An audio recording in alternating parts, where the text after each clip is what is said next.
Bismillahirrahmanirrahim. Assalamualaikum warahmatullahi wabarakatuh. Perkenalan dari saya, nama Dr. Fikri Rifai, spesialis penyakit dalam, fellow hemodialisis. Pada kesempatan pagi hari ini, saya ingin menyampaikan tentang apa itu CAPD atau peritoneal dialisis. Kemudian nanti setelah itu akan sedikit sesi wawancara dengan salah satu pengguna CAPD yang selama ini merasakan kenyamanan tentang penggunaan CAPD selama ini. Baik,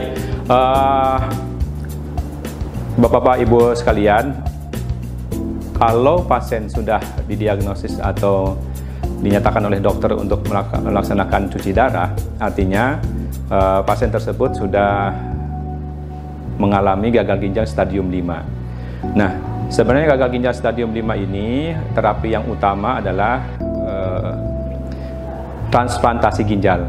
Namun karena hal yang luar biasa sulit ya, baik teknik maupun support dan lain sebagainya, maka selama ini pasien menjalani terapi sementara, yaitu sementara pengganti ginjal. Ada dua modalitas terapi pengganti ginjal, yaitu cuci darah hemodialisis. Ya, yang kedua cuci darah dengan menggunakan peritoneal dialisis atau menggunakan dinding perut pasien itu sendiri. Nah, pada kesempatan kali ini saya ingin menyampaikan tentang bagaimana keuntungan dari peritoneal dialisis atau CAPD. Di mana CAPD ini banyak sekali keuntungan dibandingkan dengan cuci darah konvensional yang dilaksanakan pasien-pasien CKD stage 5 yang selama ini menggunakan mesin di rumah sakit. Nah, CAPD ini merupakan modalitas terapi pengganti ginjal sementara, di mana kelebihannya diantaranya pasien pertama tidak harus ke rumah sakit karena dia cuci darahnya di rumah mandiri menggunakan cairan yang dimasukkan dari dalam perut sebanyak 4 kali sehari.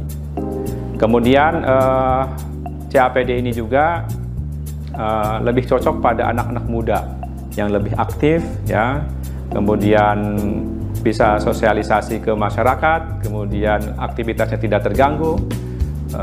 Pasien juga mungkin apabila rumahnya jauh dari modalitas cuci darah di rumah sakit boleh menggunakan CAPD. Kemudian sebenarnya hampir semua pasien terapi pengganti ginjal menggunakan CAPD ini boleh. Tidak pilih-pilih pasien, akan tetapi ada prioritas yang diutamakan. Di antaranya masih muda, kemudian rumahnya jauh dari tempat rumah sakit atau cuci darah, kemudian masih aktif ya. Kalau dari segi penyakit biasanya tensinya yang tinggi, pasien-pasien diabetes ya, atau punya penyakit komorbid, penyakit infeksi yang lain seperti HIV, hepatitis B, hepatitis C dan lain sebagainya. Nah, salah satu informasi yang mungkin miskomunikasi dari pasien-pasien yang selama ini cuci darah dengan menggunakan mesin itu diantaranya takut menggunakan CAPD.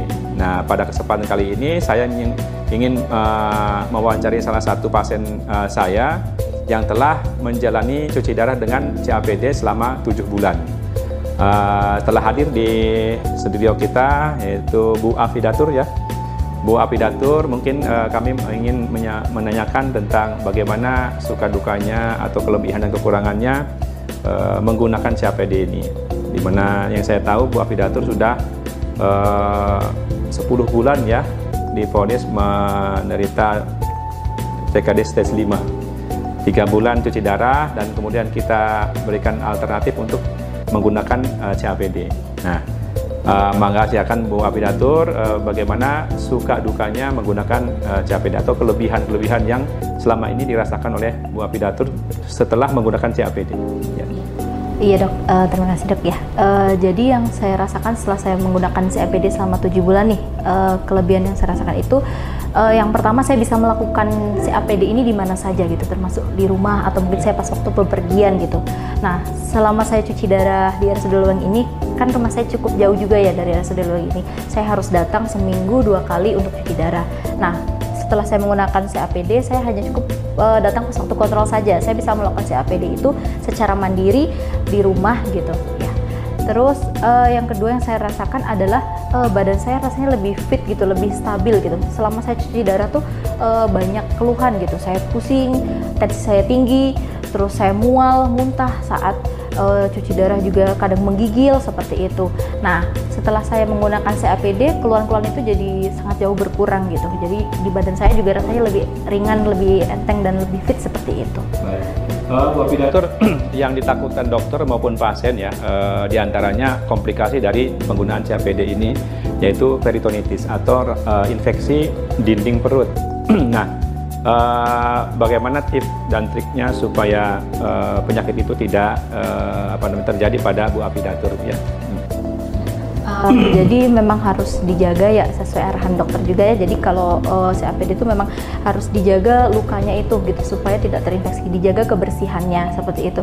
Jadi kalau misalkan ganti cairan memang tidak perlu sih sebenarnya ruangan khusus, yang penting ruangan yang bersih kan, seperti itu ya, ruangan yang bersih. Terus dilakukannya secara rutin, terus setiap hari atau mungkin 2 hari sekali diganti gitu ya, plester ya atau perbannya itu, jadi supaya menghindari untuk infeksi seperti itu.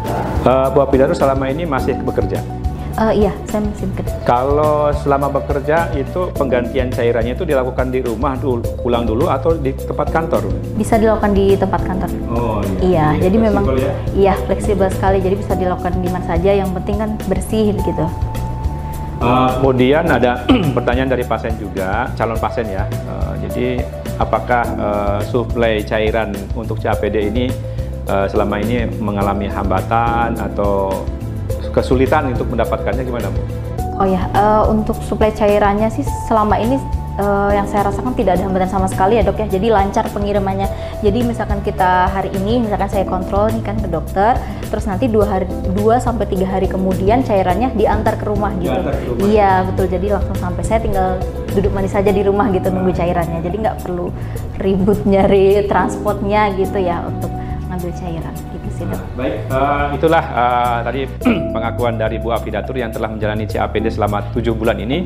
Badan merasa lebih fit, lebih ringan, lebih enak, dan fleksibilitasnya tidak terganggu. Dia bekerja seperti biasa dan tidak istilahnya monoton harus di tempat yang khusus menggantikan cairan-cairan intinya Bu ya. Jadi lebih fleksibel. Jadi kemudian suplai cairannya juga tidak terganggu, alhamdulillah, dan diantar ke rumah. Nah, bagi pasien-pasien mungkin yang selama ini ketakutan itu, ya sudah disampaikan Bu Afidatur bahwa cairan diantar ke rumah, dan pasien yang jauh juga dari rumah sakit bisa mendapatkan cairan itu sampai di rumah.